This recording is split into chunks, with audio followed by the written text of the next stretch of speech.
نفس کیا چیز ہے؟ نفس کو عام زبان میں ہم اندر کی آواز کہہ سکتے ہیں۔ یہ وہ چیز ہے جو ہمیں کبھی برائی کی طرف دھکیلتی ہے، کبھی اچھائی پر ابھارتی ہے۔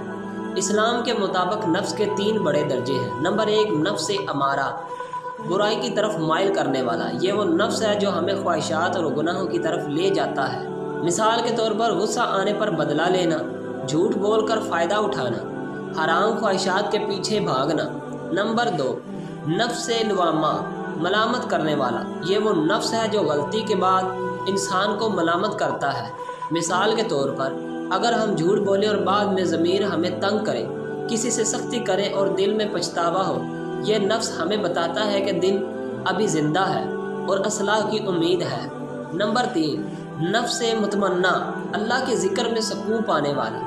یہ سب سے اعلیٰ درجہ ہے۔ قرآن کہتا ہے، اے نفس مطمئنہ، اپنے رب کی طرف لوٹ چل، تو اس سے راضی اور وہ تجھ سے راضی۔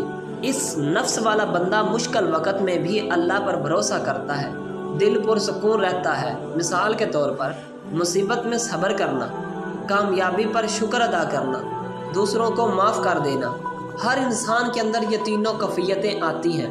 کبھی ہم اپنے نفس امارہ کے ہاتھوں ہار جاتے ہیں، کبھی لوامہ ہمیں جگا دیتا ہے، اور کبھی مطمئنہ کی روشنی دل کو سکون دیتی ہے۔